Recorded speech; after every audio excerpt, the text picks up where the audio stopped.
Evet, israf gerçekten çok önemli bir konu. Türkiye'nin en büyük başının belası. Çünkü Türkiye'nin gayri safi milli hasılasının 1/4'ü israfa gidiyor. Rakamsal olarak. Çok büyük rakam var. Yani fertlerden başlayan fertler içinde de israf var. Yani bugün o kadar büyük israf ki önemli boyutlara ulaşıyor. İzmir'in nüfusu kadar ekmek israf ediliyor anlamına getiriliyor bu. Ki ekmek israfı ki bizim en çok değer verdiğimiz unsurlardan biri ekmek. Bu israf İzmir nüfusu kadar oluyor. Yani düşünün o kadar büyük boyutlara. Gayri safi milli hasılanın %25'i 1/4 demek önemli bir rakam demek.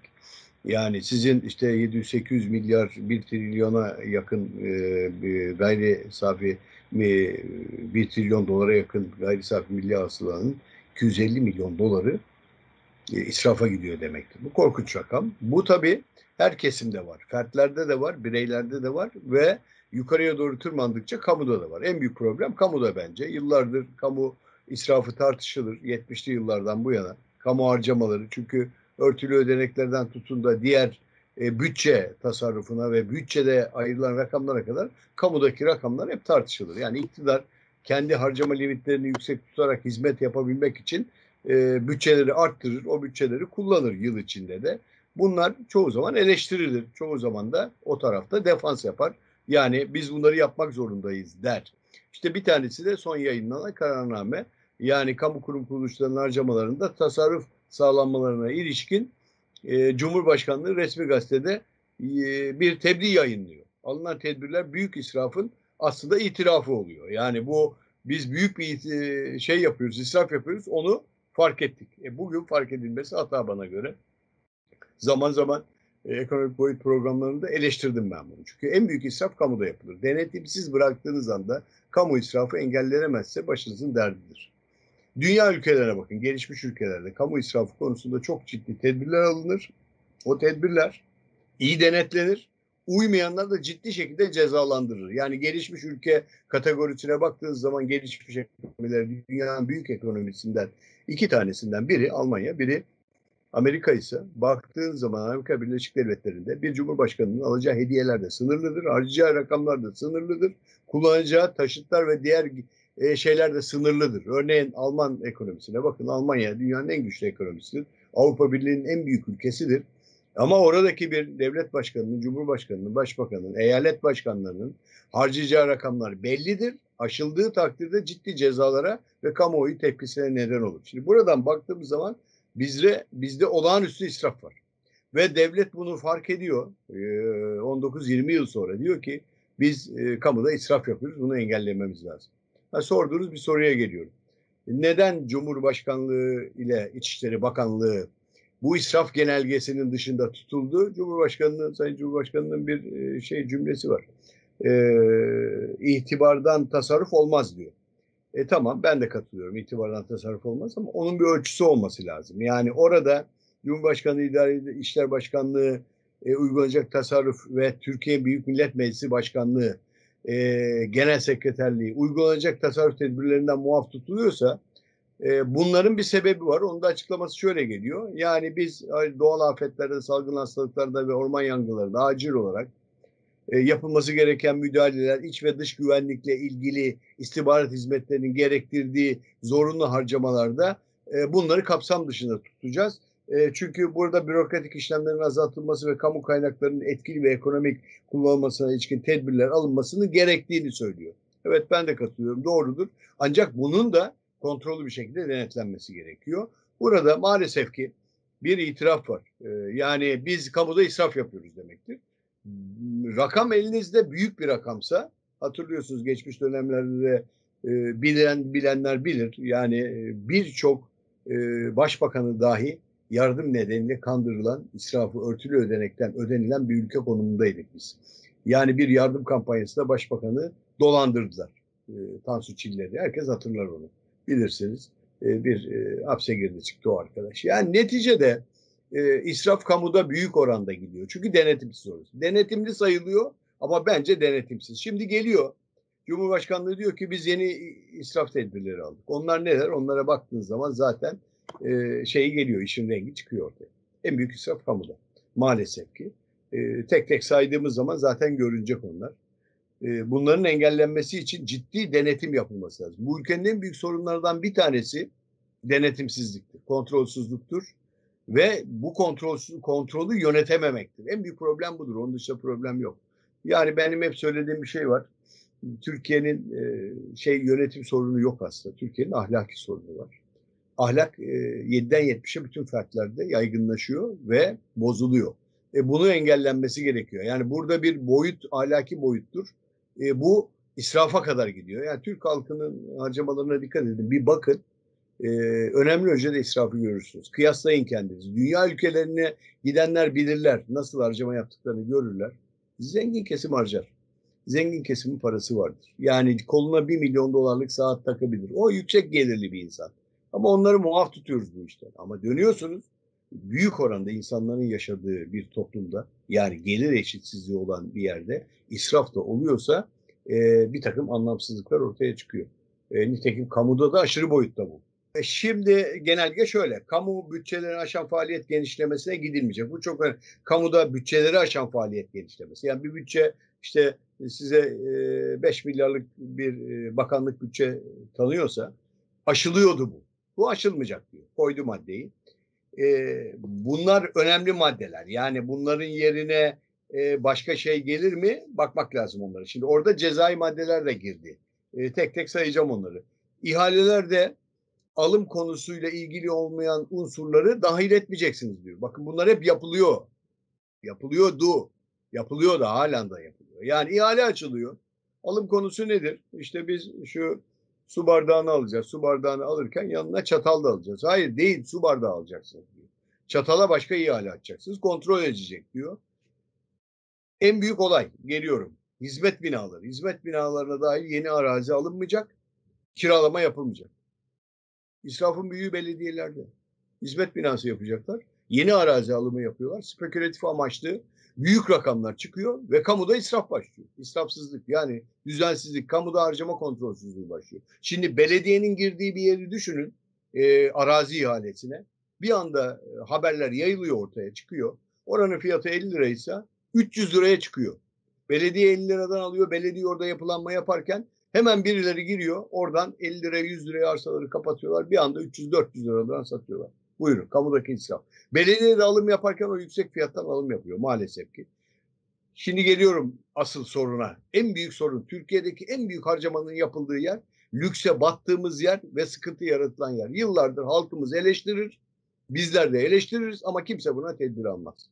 Kamu taşıtlarında taşıt sayısı en az %20 oranında azaltılacak. Az bile. Yani kamu taşıtlarının %100 oranında azaltılması lazım. O kadar fazla kamu taşıtı var ki. Kamuya hepsini dayın. Belediyeler, bakanlıklar, kurum kuruluşların hepsi. En ufak memurun altına araba çekilmiş vaziyette. Kiralık sistemi çıkmıştır. Özellikle özel firmalara verilmiştir kiralama işlemleri. İhalelerde açılmıştır. Müthiş bir şekilde araç tasarrufu var. Ve Türkiye bunu yaşadı.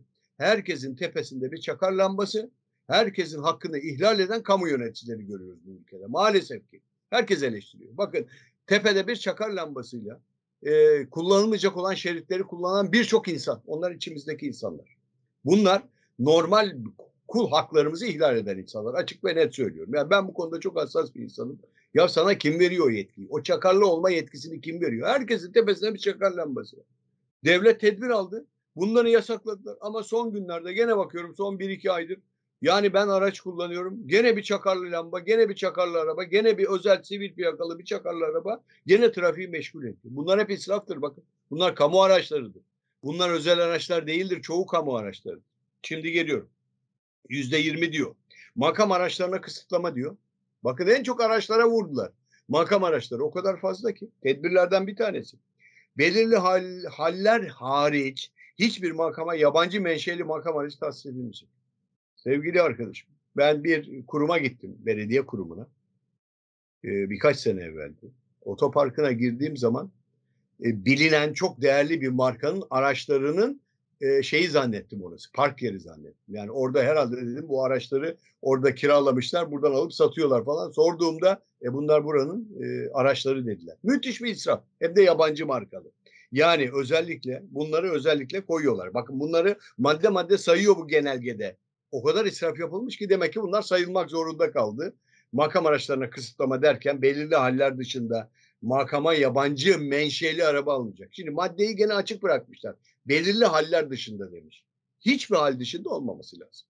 Yani tamam Cumhurbaşkanlığı, Genelkurmay Başkanlığı bir Mercedes'e binecek, bir yerlere binecek ama onu belirli hallerle kısıtlama ve önünü açma şeklinde bir maddeyi yayınlamamız gerekiyor. Hizmet araçları özel işlerde tatil günlerinde kullanılacak. Sevgili arkadaşım herkes eleştiriyor. Hizmet araçları tatil günlerinde cumartesi, pazar insanların altında. Böyle bir hakkı yok kimsenin. Kamunun aracını cuma akşamı bırakırsınız otoparkınızda, gelirsiniz kendi aracınızı kullanırsınız. Herkesin o gelir düzeyi var. Kamuda görevliyseniz, kamuda bir genel müdürseniz sizin özel aracınız kendi evinizde olmalı. Hafta sonu onu şoförüyle beraber kullanamazsınız. Şoförüyle kullandığınızda, bakın bunlar hep israf. Küçük gibi görünüyor. Herkes atlar. Şoföre cumartesi pazar kullandığınızda %100 mesai ücreti ödersiniz. Mecbursunuz onu ödemeye. O kişinin hakkını ihlal edersiniz. Tamam o kişiye ek gelir temin edersiniz. Kamu personelidir. Ama özellikle bir de bunlara şoför alımı yapılıyor. Şoför alımı yapılmayacak diyor. Bakın hizmet araçları özel işlerde tatil günlerinde kullanılmayacak. Maddeleri okuyorum genelgeden. Şoför alımı yerine görevlendirme yapılacak. Evet kurumda biri varsa araba kullanan biri onun şoförlüğünü yapar. Yani bir yumurtayı 10 kişi taşımayacak kamu kurum kuruluşları. Biz neden özelleştirme yaptık? Neden özelleştirmeye gidildi 1984-85 yıllarda? Kamu siyasilerin iş çiftliği haline gelmişti ve tasarruf orada patladı zaten 85'lerde. Tasarruf tedbirleri orada delindi. Büyükşehir belediyeleriyle başlayan bir süreç geldi. Bakın hep araçlara gidiyorlar. Ekonomik taşıtlar tercih edilecek. Ekonomik taşıtlar. Bu ne demek? Biz bugüne kadar ekonomik taşıt tercih etmiyorduk. Yani dizel almıyorduk, benzinli alıyorduk, yüksek motorlu araçlar alıyorduk, keyif araçları alıyorduk amirlerimize, memurlarımıza. Bunları tercih etmeyeceğiz. Bakın en çok bölüm, en çok madde araçlarda var. Demek ki ne kadar arızalıyız araçlarda. Taşıtların masrafları plaka bazında düzenli olarak kayıt altına alınacak. Götür tamirciye.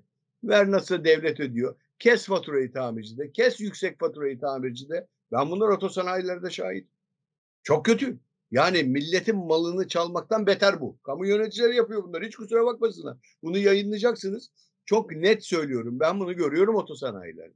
Delil istiyorlarsa otosanayilerde. Kes abi diyor sen diyor buna yüksek bir fatura. Biz nasıl alıyoruz bunu? Sen şu parça değişti de bu değişti. Şoförle maalesef ki bu bir ahlaksızlık sorunudur. Kamu yöneticisi şoförüyle otosanayideki bir tamirci anlaşmış vaziyette. Geliyorlar 100 liralık işleme 300 liralık fatura kesiliyorlar. Kurum yöneticisi bunu incelemeye yok. Yani vakti yok veya da bilmiyor. Ne değişti? Arabanın bilmem nesi değişti diye imzalanıyor. Bu bir hırsızlıktır. Bırakın tasarrufu bu bir hırsızlıktır. Açıkça kul hakkı yemektir. Bunlar çok önemli yapılıyor. Bakın bütün tasarruf kim denetleyecek? Şimdi senin soruna da geleceğim. Bakın cezalara. Ekonomik taşıtlar tercih edilecek. Hükümlere aykırı hareket edenlere işlem yapılacak diyor. Maddeyi açıyorum. Bu hükümler kurumlarda üst yöneticiler, il özel idarelerinde ve illerde valiler, bakın. Belediyelerde ise belediye başkanları tarafından hassasiyetle izlenecek. Genelgenin maddesini okuyorum ve denetlenecek. Aksine hareket edenler hakkında ilgili mevzuat hükümlerine işlem yapılacak. Alacaksınız. Eğer burada böyle bir şeyi tespit ettiğinizi belirlediğinizde suç unsuru olarak belirleyeceksiniz, getireceksiniz. Belediye başkanını görevden alacaksınız. Suistimal nedeniyle kamu yöneticisi, valiyi görevden alacaksınız. Gerekiyorsa hapsedeceksiniz. Çok açık ve net söylüyorum. İnceleyeceksiniz. Siz bir tane adam koyacaksınız oraya. Bak bu taşıt harcaması ne olmuş? Bu harcama nasıl olmuş? Tek tek fişleri kontrol edeceksin. Ben kamuda görev yapmadım. Özel sektörde görev yaptım. Hayatım boyunca yöneticilikle geçti. Her masraf faturasını tek tek inceleyen bir adamdım. Çünkü o parayı biz zor kazanıyorduk. İsraf etmememiz gerekiyordu. Bu harcamayı yapanı çağırıyordum. Gel bakalım. Gerekiyorsa teyit alıyordum. Telefonla açıp o zamanın şeyiyle. Diyordum ki sen bu masrafı yaptın mı? Soruşturuyordum. Birçok hırsızlığı yakaladım onu. Engelledim onu. Siz isterseniz yaparsınız bunu. Haberleşme giderleri. Bakın geldi kamu yönetiminde. Haberleşme giderleri. Telefon giderleri. Almış başını gidiyor. Tasarruf tedbiri. Cep telefonu tahsisi kısıtlanacak. Listesi tutulacak. Herkese bir cep telefonu verirsiniz. Hatta belirli markalardan verirsiniz. Yerliyi de tercih etmezsiniz. İstediği kadar konuşursa konuşsun. Devlet malı deniz yemeyen domuz hesabı. Açık ve net söylüyorum. Çok bu konuda ben bu program yaptım. İsraf ekonomisi o kadar büyük bir ekonomidir ki. Bunun kontrol edilmesi lazım. Eğer kamuda israf kontrol altına alınsa bu ülkenin ekonomik sorunu da olmaz. Net söylüyorum. Çünkü israfa baktığın zaman aşırı boyutlara geliyor. Aylık cep telefonu görüşme ücretleri sınırlanacak. Sen annenle babanla benim devletin telefonuyla sohbet edemezsin. Böyle bir hakkın yok. Böyle bir şeyiniz yok. Posta masrafları, kargo ücretleri. Bakın herkes devleti kullanıyor. Hizmet içi eğitim, seminer ve toplantıların online yapılması esas olacak. Öğrendiler. Oturuyoruz bak online yapıyoruz. Senin oradan buraya gelmen, bir yere gitmen, benzin harcaman. Nasıl bir şey? Kurum veriyor. Atlayayım ben arabama gideyim. Köprüyü de geçeyim. Sinan Hoca'yla röportaj yapayım. Geleyim. Bak gerek yok. Şey üzerinden 5 kuruş masraf ödemeden internetle biz bunları yapacağız. Seminer ücretleri. Ben içindeyim değerli arkadaşım. Kamu kurum kuruluşlarında nelere, kimlere ne ücret ödendiğini gören bir adamım. Yazık. Yani bu ülkenin gerçekten zor kazanılan bedelleri. Ekonomik yerler tercih edilecek, kamu ihtiyaç personeli tarafından karşılanacak. Yani her yere gitme, 5 yıldızlı otellere gitme. Öğretmen evinde yap. Öğretmen evinde eğitim yap. Orada yararlansın. Geliyorum bir madde daha. Yurt dışı görevlendirmeler. Görevli sayısı en aza indirilecek. Şimdi bir gezi yapılıyor kamu kurum kuruluşunda. Bir bakan bir yere gidecek. Altına 500 kişi ekleniyor. Uçağa bindiriliyor. Geziye gidiyorlar. Açık ve net söylüyorum. Gitmeyecek. Gereken insan gidecek. Sayısı azaltılacak. Cumhurbaşkanlığı bunları biliyor. Öğreniyor. Biliyor. Bu CİMER'e gidiyor bu yazılar. Bak bu devlet bunları harcamaması lazım. Bu ülkenin bu kadar paraya ihtiyacı varken bunlar gidip gezemezler oraları. Eşini dostunu topluyorlar. Açık ve net söylüyorum. Çok gördüm çünkü ben bu yaşıma kadar en çok eleştirdiğim şey kamu israfı.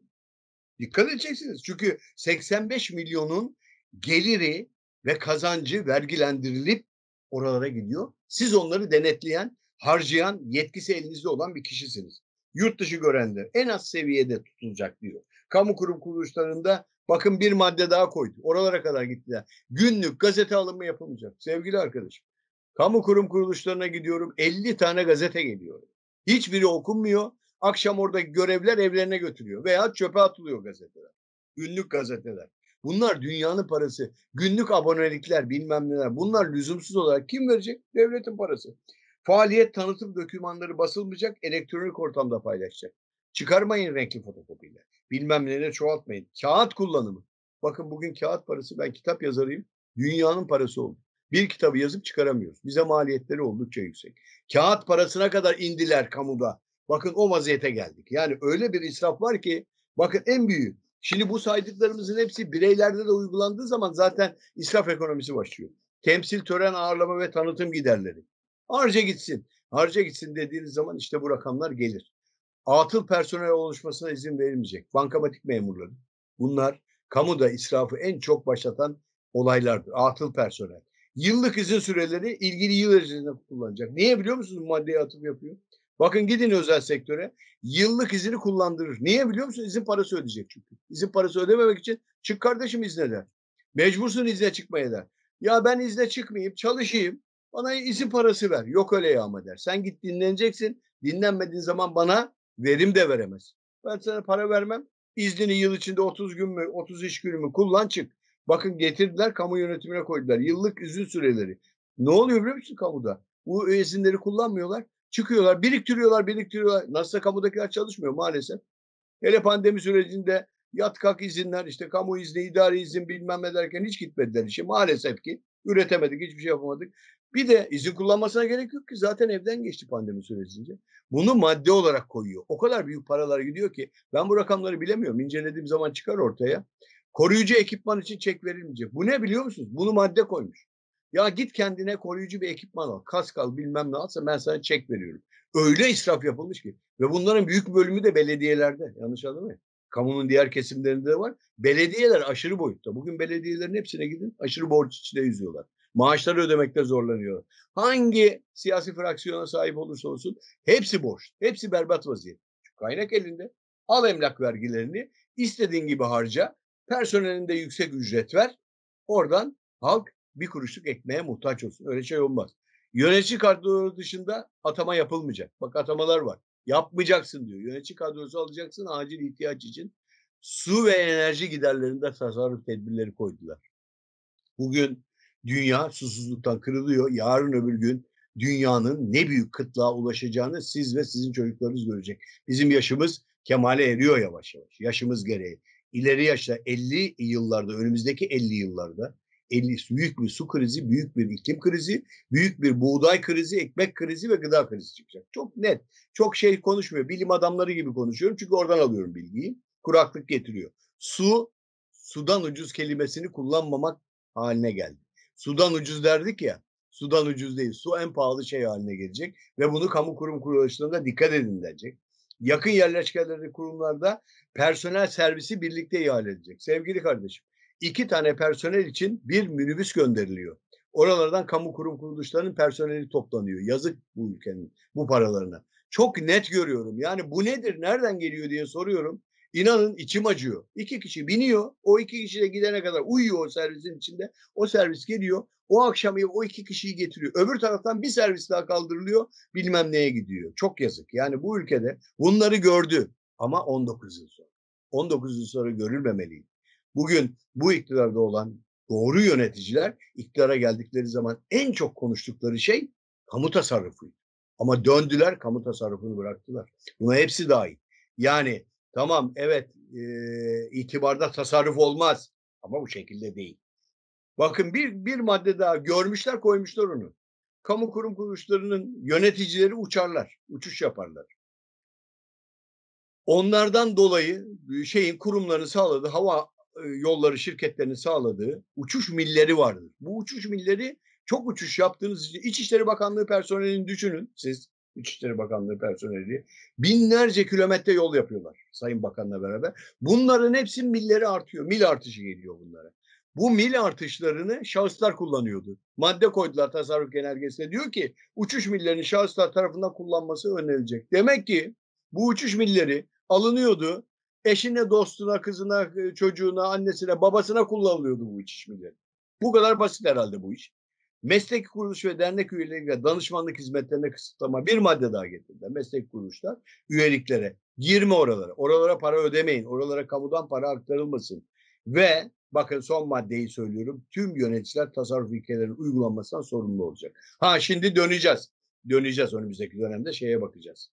Acaba hangi yönetici tasarruf tedbirlerine uymadı diye görevden alındı? Hasancı Hüseyinci değil. Hangisi görevden alındı onları kontrol edeceğiz, onlara bakacağız. Tasarruf bir ahlakı sorundur. Tasarruf bir tedbirdir. Bizim dönemimiz, bakın ben özel sektörde görev yaptım. Özel sektörde biz tasarruf tedbirlerine en azami ölçüde önem verirdik. Neden biliyor musunuz? Parayı kazanmak kolay değildir. Kazandığınız paranın bereketinin olması ve yatırıma harcanması için tedbirlerimizi, pazarlık sanatımızı geliştirerek mal alırken ve satarken para kazanma felsefesine. Bugün kamuda o yok. Hani bir şey vardır. Kayserili'ye sorarlar 2 kaç eder? Kayserili der ki alırken mi satarken mi? İşte bu tasarruftur. Tasarrufu kişi birey bazında, aile bazında alacak. Sonra kamu kurum yöneticisi olduğu zaman o tasarrufa uyacak. Eski yöneticilere sorun. Yaşı 60-70'lere gelmiş olan bir yönetici kamuda çalışmışlara sorun. Nasıl hesap verdiklerini anlatsınlar size. Bugün almış başını gidiyor maalesef ki. Çok büyük bir derttir, çok büyük bir sıkıntıdır. Kamudaki bu tedbirleri tüm yöneticiler tasarruf ilkelerinin uygulanmasından sorumlu olacak maddesinde cezai maddeyi de okudum. Bu tedbirler uygulanmaya başlandı. Kanun yürürlüğe girdi. Resmi gazetede yayınlandı. Bugün her harcadığı, her attığı imzadan sorumlu olacak. İmza sizin imzanız. Eğer bu uygulamaya, bakın taşıtlarla ilgili yapılan çok basit benim bildiklerimi söylüyorum. Gördüklerimi söylüyorum. İnsanın içi açıyor. Yazık bu ülkeye. Yani ben çünkü vergi ödüyorum. Bu ülkeye değer ifade ediyorum. Benim vatandaşım kurlarla uğraşıyor söylediğin gibi. Sen söyledin ya kurlar nedeniyle. Bakın çok basit söylüyorum size. Çok basit bir ekonomik veri vereceğim. Bugün 20 bin lira maaş alın. İyi para değil mi 20 bin lira? İyi para. 20 bin lira. 240-250 bin lira para eder. Yıllık kazancınız. Ne alabilirsiniz diye sorun kendinize. Bugün o parayla bir arabayı zor alırsınız. Ev alamazsınız zaten. Öyle bir imkan yok. Bir yıl çalışacaksınız. Bakın makas nasıl açıldı. Büyük boyutlara geldi. Biz kurlarla uğraşıyoruz. Maliyetlerle uğraşıyoruz. Doğalgaza zam yapıyoruz. Elektriğe zam yapıyoruz. Kamudan tasarrufa tedbir etmiyoruz. Tedbirler harika. Alınan tedbirler ama yine söylüyorum geç kalınmış. Her şey geç kalınmış değil. Bugün bile alınması tedbirdir ama çok geç kalınmıştır. Bugün en büyük tasarrufu kamu yapması lazım. Gidin belediyeler harcamaları görün. Belediyelerdeki bütçelerdeki harcamaları görün. Belediyelerdeki kiralık araçları görün.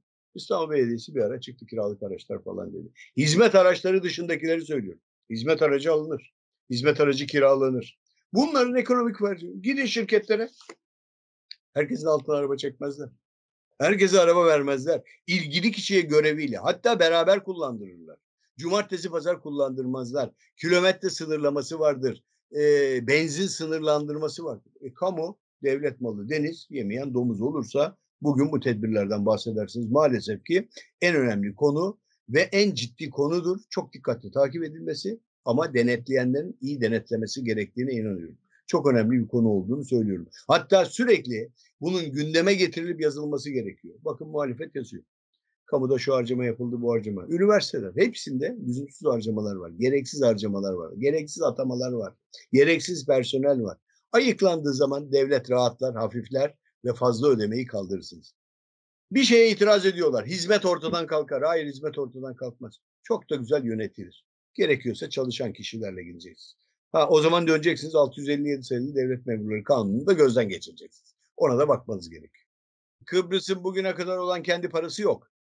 Maalesef ki. Kıbrıs'ın ürettiği bir değer yok turizm dışında. O değerler zaten onların maaşlarını ödemeye yetmiyor. Biz ödüyoruz onları.